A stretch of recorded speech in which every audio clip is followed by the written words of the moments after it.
नमस्ते साथियों, मैं हूं अन्नपूर्णा वाजपेयी और आर्या की पाठशाला में आप सबका स्वागत करती हूं। और जैसा कि पिछले एपिसोड में मैंने बताया था कि आप सबको मैं 3 दिन हिंदी की व्याकरण की कक्षाएं लूँगी और 3 दिन संस्कृत की व्याकरण की कक्षाएं लूँगी। तो उससे जो है आप सबको ज़रूर से लाभ मिलेगा, छोटे बच्चों को ज़रूर से लाभ मिलेगा जिनको कि हिंदी के विषय में ज़्यादा अभी जानकारी नहीं है। क्योंकि अक्सर मैं देखती हूँ कि मिशनरी स्कूलों में पढ़ाने का जो लोगों को शौक़ बढ़ गया है, माताओं पिताओं को जो शौक़ बढ़ गया है, उससे हमारी हिंदी भाषा का विकास थोड़ा सा कम हो गया है, रुक गया है और बच्चे हिंदी के विषय में अधिक नहीं जान पाते हैं। तो मेरा उन सब से ये कहना है कि हिंदी अपनी मातृभाषा है, अपनी राष्ट्र की भाषा है। आप अपने बच्चों को हिंदी के विषय में ज़रूर से बताइए। हिंदी यदि आप उसको हिंदी नहीं सिखाएंगे तो वो कहीं पर भी हमेशा अंग्रेज़ी बोलकर, इंग्लिश बोल कर के उसका जीवन नहीं चलने वाला। उसको हिंदी भाषा आनी ही चाहिए क्योंकि ये मातृभाषा है, माँ की भाषा है ये। और माँ से जो भी वो बच्चा सीखता है, तो ऐसा तो है नहीं कि माँ इंग्लिश ही बोल रही हो पूरे टाइम, हर समय वो पूरे जो है जो भी उसका क्रियाकलाप हो अंग्रेज़ों की तरीके से वो पूरा हिंदी छोड़ करके अंग्रेज़ी स्टाइल में कर रही हो, तो ऐसा नहीं है।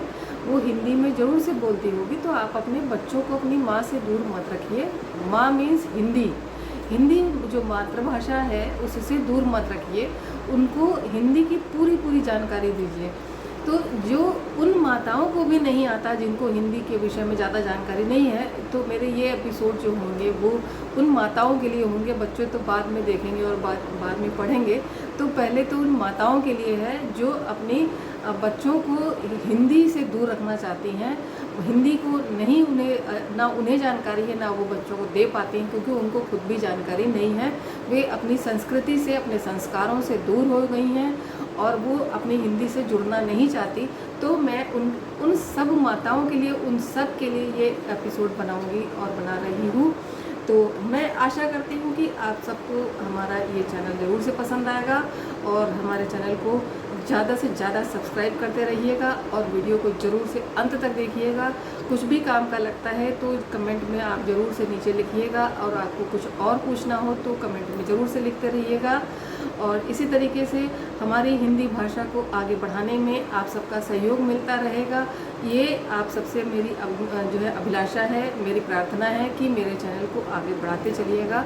हिंदी भाषा को प्रमोट करने में, आगे बढ़ाने में आप सभी बहन भाई जब मेरा सहयोग करेंगे तो हम हिंदी भाषा को उसका स्थान दिला पाने में ज़रूर से सफल होंगे। तो चलिए आज की कक्षा शुरू करते हैं, चैप्टर 1। तो आज का जो हमारा जो था, कल मैंने जो पिछला एपिसोड था उसमें मैंने आपको बताया था कि जो भी जीवधारी होता है उसकी अपनी भाषा होती है। जितने भी जीवधारी हैं आपको समझ में आता होगा, सबके पास अपनी अपनी भाषा है। चाहे वो मौन भाषा हो या वाचिक भाषा हो, बोलने वाली भाषा हो। तो जो मौन भाषा होती है, भाषा तो कई प्रकार की होती है, वो हम अलग अलग तरीके से समझेंगे। भाषा, मौन भाषा, आंगिक भाषा और वाचिक भाषा, जिसका कि मैंने पिछले एपिसोड में जिक्र किया था कि पेड़ पौधों की अपनी भाषा होती है, मनुष्य की अपनी भाषा होती है, पशु पक्षियों की अपनी भाषा होती है। तो वे कुछ न कुछ जो है अपनी ध्वनियाँ निकालते हैं, जिन ध्वनियों के माध्यम से हम उससे वो शब्द, उन अक्षरों को, उन ध्वनियों को जोड़ करके अक्षर बनाते हैं और उन अक्षरों को हम आगे भाषा का रूप दे देते हैं, भाषा का नाम दे देते हैं। तो ये केवल ऐसे भाषा नहीं होती है। हर व्यक्ति की, हर जो है भाषा का एक व्याकरण होता है। व्याकरण मतलब उसको हम व्याख्यायित करके उसको समझ पाएँ।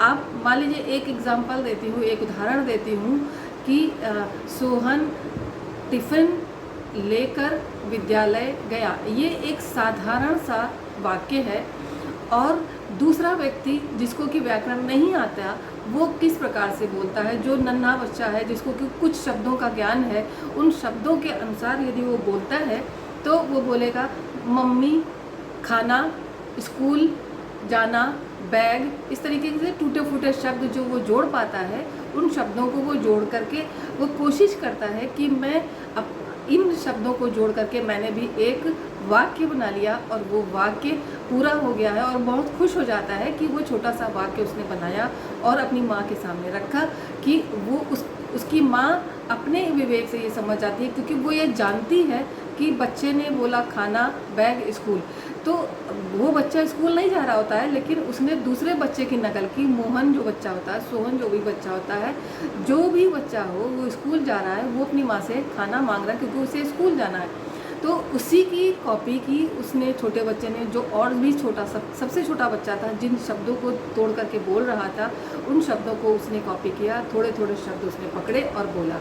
तो उस बच्चे को व्याकरण का ज्ञान नहीं था, तो उसने कोई शब्द कहीं लगाया, कोई शब्द कहीं लगाया और बोल करके अपने वाक्य को उसने अपनी माँ के सामने रखा। तो दोनों वाक्यों का आपने अंतर समझा होगा। आगे के एपिसोड्स में मैं आपको लिख करके बोर्ड पर इस चीज़ को समझाऊंगी। आज जो है सामने खाली बोल करके बता रही हूँ कि भाषा जो है, अपनी हिंदी भाषा का प्रादुर्भाव कहाँ से हुआ, उसकी जननी कौन है। तो हर चीज़ की जननी होती है, कोई ना कोई उसकी जनक और जननी होते हैं, तो माता पिता होते हैं। तो हमारी हिंदी भाषा की जो माता है, जो जननी है, वो संस्कृत है। यदि आप शुद्ध हिंदी बोलिएगा तो शुद्ध को ही देखिए, ये शुद्ध शब्द ही संस्कृत का है, संस्कार शब्द है संस्कृत का है, संस्कृति शब्द संस्कृत से लिया गया है। तो इसी प्रकार जो कुछ शब्द हैं, अगर आप शुद्ध हिंदी बोलते हैं तो आपको लगेगा कि आप संस्कृत भाषा ही बोल रहे हैं। तो हिंदी भाषा का उद्गम और विकास जो मानते हैं वो संस्कृत के द्वारा माना जाता है, ठीक है। और ये जो लिपि थी, संस्कृत जो थी, देवभाषा को कहते हैं। देवभाषा को उसको जब लाया गया, लिखने के उसमें लाया गया, तो उसको देवनागरी लिपि कह दिया गया। लिपि का मतलब होता है लिखने वाली, लिपि। तो जो हिंदी जो थी, जिसकी जननी संस्कृत थी, वो 500 से 1000 वर्ष ईसा पूर्व के मध्य संस्कृत भाषा के साहित्यिक विद्वानों द्वारा संस्कृत में कठोर व्याकरण नियमों के कारण, जो उसमें कठोर व्याकरण नियम होते थे, क्योंकि संस्कृत की जब अब आपकी क्लासेस में लूँगी तो उसको तो मैं सरल करके बताऊँगी, लेकिन जब आप संस्कृत की लघु सिद्धांत कौमुदी अगर आप पढ़ते हैं तो वो व्याकरण की सबसे अच्छी पुस्तक है, और वो जब आप खोल के पढ़िएगा तो आपकी समझ में कुछ भी नहीं आएगा जब तक कि आपको संस्कृत का पूरा ज्ञान ना हो। जब आप संस्कृत का अच्छे से ज्ञान होगा तब आप उस व्याकरण को बहुत अच्छे से समझ पा सकते हैं। कोई भी आप संस्कृत की पुस्तक उठा लें, आप नहीं समझ सकते। तो उन विद्वानों का ये कहना था कि संस्कृत के जो व्याकरण के नियम हैं वो बहुत कठिन है। तो उन्होंने क्या किया कि तत्कालीन जो भाषा चल रही थी, जो उस समय भाषा चलती थी, आज से 1000 वर्ष पूर्व, 1000-1500 वर्ष पूर्व ईसा पूर्व जो भी भाषा उस समय चल रही थी, उन साहित्यिक विद्वानों ने उसी भाषा के अंतर्गत जो प्राकृत भाषा थी, उस प्राकृत भाषा में जो उसको तब्दील किया, उसको उसमें अनवरत किया। इस प्रकार जो है प्राकृत भाषा चल पड़ी। तो धीरे धीरे जो है ये प्राकृत भाषा थी, इसमें भी सुधार होते गए, भाषा अपने आप बदलती गई। तो अब हम यहाँ पर बात कर लेते हैं भाषा। तो भाषा किस प्रकार से तैयार होती है। मैंने आपको बताया, ध्वनियों से हम अक्षर बनाते हैं, अक्षर से शब्द बनते हैं और शब्दों से वाक्य बनता है। तो वाक्यों अक्षरों का समूह मैंने आपको बताया, शब्दों का समूह मैंने आपको बताया, और उचित वाक्य बताया और अनुचित वाक्य भी बताया। तो इस तरीके से हम ये आपको बता सकते हैं कि यदि उचित व्याकरण का प्रयोग नहीं किया गया है, उचित संज्ञा, सर्वनाम और कारक, जो भी कारक होते हैं, उनका उचित प्रकार से प्रयोग, धातुओं का प्रयोग, कर्ता का प्रयोग प्रॉपर तरीके से नहीं किया जाएगा तो व्याकरण वहाँ पर नहीं लगाई जाएगी, तो वाक्य गलत होता है, अशुद्ध होता है। तो शुद्ध पढ़ने के लिए, शुद्ध हिंदी पढ़ने के लिए हमें व्याकरण की जानकारी होना बहुत ज़्यादा ज़रूरी है। तो जो आप इस तरीके से समझें कि जो स्वर होते हैं मुंह से, जो भी मुख से शब्द निकलते हैं ध्वनियों के अनुसार, अक्सर हम देखते हैं कि जो हमारे शब्द निकले, मान लीजिए हमने बोला माँ, तो उसके उच्चारण के अनुसार आप देखिएगा कि क्या निकला। माँ, अ शब्द आया, ठीक।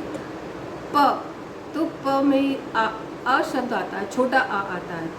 माँ, तो माँ में आ का, बड़े आ का जो है उच्चारण हो रहा है और साथ के साथ अंग का उच्चारण हो रहा है। तो इस तरीके से ई, इमली, इमली। तो और गई, गई में भी ई का उच्चारण हो रहा है, जाति में ई का उच्चारण हो रहा है। इस तरीके से जो है ध्वनियों से हम शब्दों को समझते हैं, अक्षरों को निकालते हैं, और हम लोगों ने निकाला, और निकालने के बाद उन अक्षरों को जोड़ करके एक शब्द बनाया और शब्दों से वाक्य बना। तो ये है भाषा का प्रादुर्भाव किस तरीके से हो रहा है। कुछ शब्द हैं, कुछ भाषा थी जिसके विषय में थोड़ा थोड़ा मैं बता दूं तो आप लोग कहीं नोट भी कर सकते हैं। तो मैं यहाँ से बता सकती हूँ आपको, ये मेरे अपने खुद के नोट किए हुए पॉइंट्स हैं जो मैं आपको बता रही हूँ, आप उन्हें नोट कर लें। हिंदी भाषा का जो जननी है वो संस्कृत है, और लिपि देवनागरी है।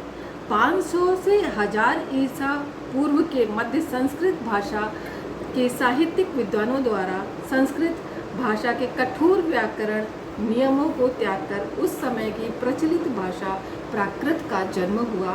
धीरे धीरे इस प्राकृत में भी सुधार हुए और कालांतर में इसे अपभ्रंश नामक नई भाषा इससे उत्पन्न हुई। इसी अपभ्रंश भाषा से कालांतर में हिंदी भाषा का जन्म हुआ, और जो वर्तमान में हम हिंदी भाषा देखते हैं वह संस्कृत का ही सरल रूप है। अगर हम शुद्ध हिंदी बोलते हैं तो हम पाएंगे कि अधिकतर संस्कृत भाषा के ही शब्द हैं। तो इसी तरीके से संस्कृत बहुत पुरानी भाषा है, संस्कृत को देवभाषा भी कहते हैं। ये आप तमिल में भी देखिए, तमिलनाडु में जो तमिल भाषा चलती है, मलयाली चलती है, जो कर्नाटक में मलयालम चलती है उसे मलयाली भाषा बोलते हैं, और तेलुगु है। इन सबों में आप संस्कृत के, मलयाली तो ज़्यादातर उसमें संस्कृत की भाषा का ही शब्द मिलते हैं, वो संस्कृत ही है।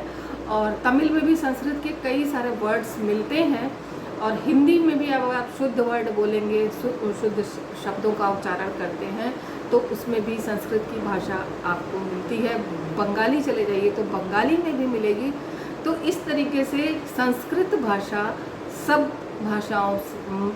सभी भाषाओं की जननी मान लीजिए, और उनसे अपनी जो है परिस्थितियाँ और भौगोलिक परिस्थितियाँ और उच्चारण के चलते जो भाषाएं बदली हैं, वे क्षेत्रीय भाषाएं हो गई हैं, राज्य की भाषा हो गई है।